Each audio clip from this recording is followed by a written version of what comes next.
You are primordial beings who have been around since the beginning of time.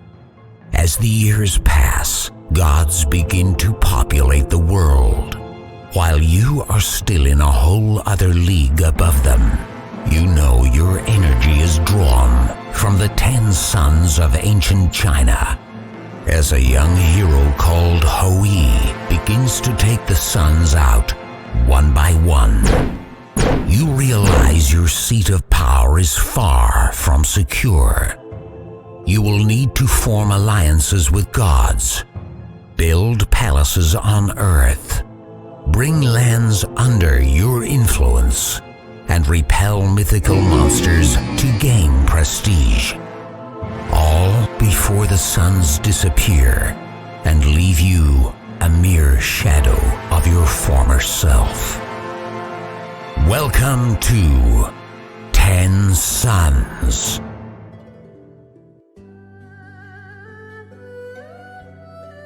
Ten Suns is a family game for 2 to 6 players, where resources dwindle rapidly as the game plays out across 40 minutes. The aim of the game is to be the one with the most prestige at the end. Setup is simple, as you can see here. No game boards, just cards of different sizes and lots of cubes. Energy cubes, really. Each turn, flip over a number of cards from the black influence deck equal to the number of players plus 1. The row of cards is known as the mortal plane, and the cards are referenced as spaces 1 to 3 from left to right. At the start of each turn, all players gain an amount of solar energy equal to the number of suns remaining in the sky, as stated on the sun track. If this is the first turn of the game, also give each player 5 lunar energy. Sarah is the one with the bow card. She draws cards from the blue palace deck equal to the spaces in the mortal plane. In this case, 3. She also takes 2 lunar energy from the supply. These are bonus items she can now assign in any combination to the spaces in the mortal plane, with the only rule being that you cannot put more than 3 items in any single space. Yes, they allow her to manipulate the value of each space using these items. She really wants the second card, so she tries to put more items on the first space, hoping it will cause others to go for space 1 instead. With the item placements done, we now go to the secret bidding phase. Let's see if her nefarious plan works out. Her opponent is Choi. He secretly places some of his solar energy between the second and third spaces. He also throws in a lunar energy on the third space for good measure.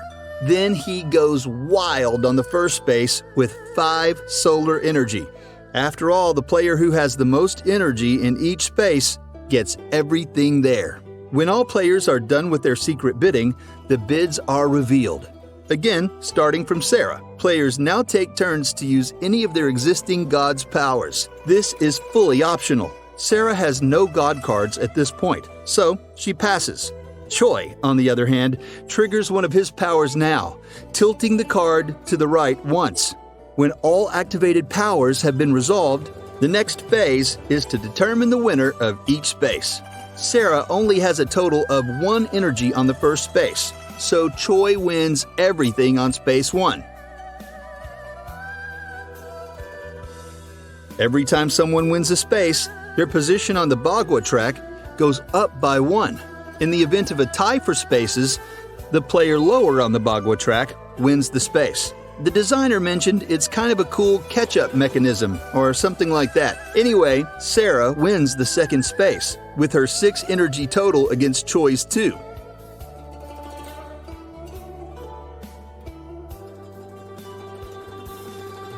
In the third space, it's a monster with 4 health. The combined energy from all players must equal or exceed its health to repel it. Sarah placed 3 energy here, and Choi had 4 on this space too. They repel the monster, but the one who dealt it the most damage is Choi. So while everyone gets 2 prestige points for defeating it, Choi gets a whopping 5 prestige. If they had failed to defeat the monster, then all players who placed at least 1 energy here would have lost 2 prestige instead. Yeah, you can totally see how this can be a mini game of bluff. Being the highest damage, Choi also wins all bonus items placed on the monster. If there was a tie, no one would get the items. Now we go to the palace phase, where players can build up their palaces using the bonus items they just won in this turn. Choi already has one palace on 3 cards, so he adds one more to it and expands it to a 4-part palace. He places the other 2 newly acquired palace cards onto a new spot, building yet another palace. He is smart, because everyone can have a building limit of up to 2 palaces at any one time. So why not? He can choose to complete and submit his palaces now for bonus, prestige, and lunar energy. But he is patient. Choi knows a larger palace gives a bigger bonus, so he decides to continue expanding his 2 palaces instead of just submitting them. Finally, we come back to the Bagua track. Do you recall how the players won cards from each space earlier? At the end of every turn, we check the Bagua track to see if anyone has crossed the value of 4. If so, the lowest player on the track now gains 4 lunar energy, and all players reset their positions on the Bagua back to 0. The player with the lowest prestige points also gets another 4 lunar energy. Yes, yet another catch-up thingy again.